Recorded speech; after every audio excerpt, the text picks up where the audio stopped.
Good morning. This is week 5 of Social Work 633 at Widener University, Social Work with Families. And week 5 is on 2 psychodynamic approaches, contextual therapy and emotion-focused couple therapy, EFT. So as always on your syllabus, you see the objectives and readings and media for this week. So the objectives are to describe some key concepts of contextual family therapy, describe some key concepts of emotionally focused therapy or objects relations therapy. These are used interchangeably here, and they are somewhat different therapeutic approaches. So for this week, you'll hear in the discussion later, you may want to focus a little more on emotionally focused therapy, since this is the requirement in your family therapy theory grid, to describe typical interventions used in contextual family therapy and identify and describe the interventions used in the video of an emotionally focused couples therapy session. You see the required readings here for the week. This Johnson article is a good one to read on EFT. And then you are to choose one of the following articles. There are 2 websites. One is on contextual family therapy, and the other is on emotionally focused therapy. There are also videos for this week that are required. So the first is the Emotionally Focused Couples Therapy by Sue Johnson.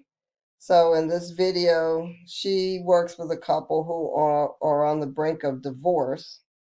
And then the other is a podcast, Voices in the Family Talk, with Dr. B. Janet Hibbs.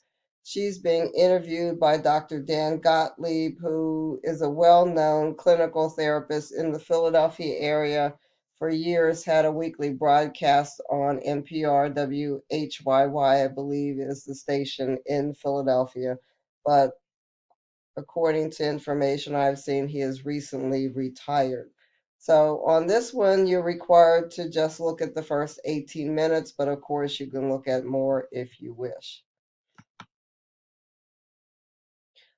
So the discussions for this week are as follows. The first discussion is to help you prepare for the final integrative paper, the genogram and assessment of a family.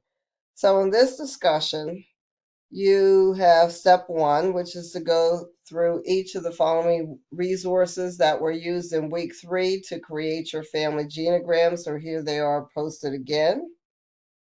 Step 2 is you're drawing a genogram with at least 3 generations represented. And I should go back and say that this is based on a problematic episode from a present or past clinical case. So make sure you do not use any identifying information on this case situation. So step 2, you're doing a genogram on 3 generations that are represented in this case scenario. And then step 3, for your initial post, you upload the genogram, you write a short assessment of the family discussing your hypothesis about the causes of the problem, any relevant life cycle and socio-cultural issues, and family strengths. In addition, part 3, describe any issues that you encountered when creating this genogram and how you found the process easy, difficult, what surprised you, how could this type of activity help a client. So hopefully you will be able to identify a past or present client that you can do this portion of the discussion with.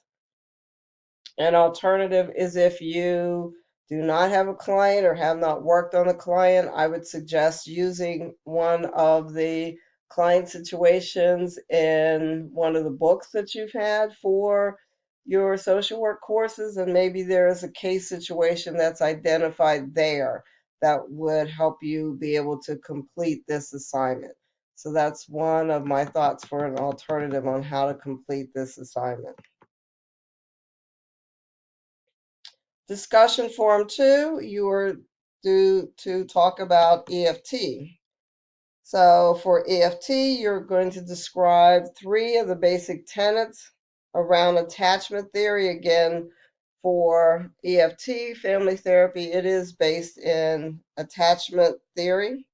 So in your own words, describe the significance of attachment theory in couples therapy and describe specifically how Johnson reframed the client's problem into a cycle reflecting attachment needs and fears. So this is after looking at the EFT film by Johnson and then reading that Johnson article. You are responding to my initial post, and so for this one, you are not doing an additional post to your colleagues. Discussion 3. Let's go back. Discussion 3 is on contextual family therapy. So after listening to the podcast, Voices in the Family Talk with Dr.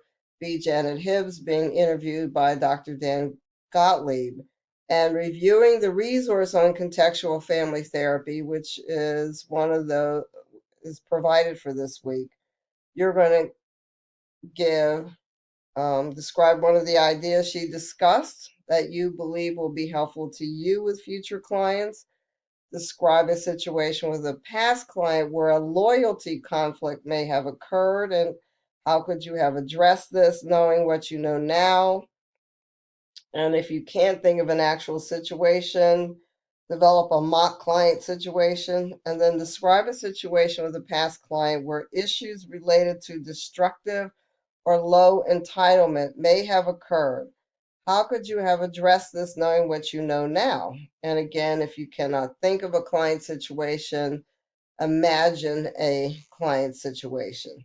This is another one where you are, I believe, just responding to me in terms of that initial post and not having to respond to your other colleagues. The written assignment this week deals with your family therapy theory grid. So in terms of the family therapy theory grid, you are this week doing 2 actual listings. So you are talking about contextual theory, and you're talking about EFT, emotionally focused therapy. So make sure you fill out both columns and not just one. It is 2 for this week. To talk a little bit about contextual therapy. Contextual therapy was first brought to the forefront by, and I'm not going to say his name correctly, Ivan Basurmeni Nagy, who was born in Hungary, came to the United States, worked for a long time at Eastern Psychiatric Institute in Philadelphia, then at Hahnemann, and I believe that institute is now at Drexel University. So EFT is, to say what it is briefly, EFT therapists emphasize the ways in which generations are inherently bound to each other, while also considering intrapsychic and interpersonal elements. The belief is that people cannot be removed from their generational rootedness. So they bring invisible loyalties that extend across generations, even when they start new families.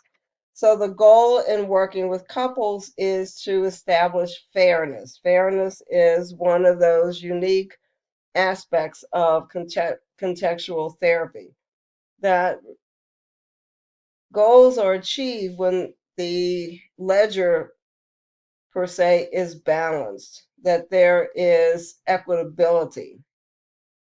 And so where relationships are often not in fairness, that they're not balanced because of indebtedness and entitlements, this therapy asks us to based relationships on a sense of mutual responsibility. Concepts like mutual responsibility and justice appear when we are talking about contextual family therapy. As I mentioned before, EFT, emotionally focused therapy, is based in attachment theory, and that is the theory espoused by Bowlby. But EFT is a short-term brief treatment approach. It is different from object relations family interventions, which are longer-term psychodynamic approaches based in Freudian theory. EFT is based on in 3 stages, as you will see in the Johnson article. In the first stage, the cycle of de-escalation, the couples develop an understanding of the negative interaction cycle that drives distress in their relationship. The second stage is restructuring interactions. This involves the shaping of new core emotional experiences and new interactions that lead to more secure connection. And then the third stage of ESP is consolidation, which involves helping couples use their more secure attachment bond and improve relationship functioning to solve problems in their everyday lives and create a story of resilience and mastery in their relationships. EFT and contextual therapy both help couples establish a safe place so that they can practice new relationships and build stronger bonds within the family. So, establishing a safe place is part of both therapeutic interventions. So, with that, as always, if there are any questions for this week's assignment, please email me as quickly as possible. I would also say if there is an assignment that you have not yet submitted, this would be the time to get those assignments in, knowing that there will be points taken off for late submission, but better late than not submitting at all. So I look forward to reading your post and your family therapy theory grid for this week. And if there are any questions, please let me know. Have a wonderful week.